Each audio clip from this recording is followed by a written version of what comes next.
oraahyo iyo xigmado qaali ah. Dadka qaarkii waxay ka qayb galaan aaska markuu qof ehel ah geeriyoodo, iyagoo muujinaya qiiro iyo inay dareyn jireen, laakiin ma daryeeli jirin, kamana warqabi jirin intii uu noolaa. Waxaa jira dad ku maqli kara adigoo ku hadlaya kumanaan eray, haddana aan ku fahmayn. Waxaa jira dad ku fahmaya adigoo xitaa hal eray aan ku hadlin. Haddii aad ka cabsan jirtay kelinimada, hadda ka cabso inay saaxiib kuu noqdaan dadka xun. Qof kasta qalad ayuu sameeyaa nolosha, laakiin taas macnaheedu maaha inay naftooda u ciqaabaan. Mararka qaar dadka wanaagsan ayaa sameeya doorasho xun, macnaheedu maaha inay xun yihiin, macnaheedu waa in ay bini'aadam yihiin. Waxaa jira 5 kelimood oo muhiim ah nolosha: caqiido, jacayl, daacadnimo, aaminaad iyo xushmad. Haddii ay noloshaada ka maqan yihiin ku dhaqanka kelmadahan, wax badan baa kaa dhiman.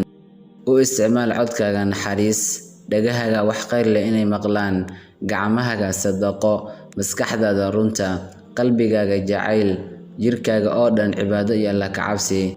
Xabsiga ugu weyn ee dadka ku noolaadaan waa cabsida iyo ka walwalida waxa dadka ka aaminsan yihiin.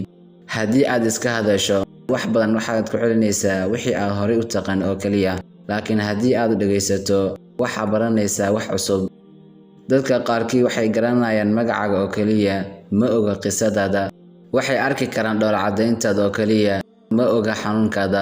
Waxay la yaabaan aamuskaaga, ma oga waxa maskaxdaada ka guuxaya. Waxay akhri karaan qoraal aad soo qortay, laakiin ma oga waqtiga aad ku bixisay. Waxaa jira 2 nooc oo daal ah. Mid waa daal aad hurdo iyo nasasho u baahan tahay, midna waa daal aad nabad iyo nolol u baahan tahay. Soomaalida waxaa haya daal ay u baahan yihiin nabad iyo nolol.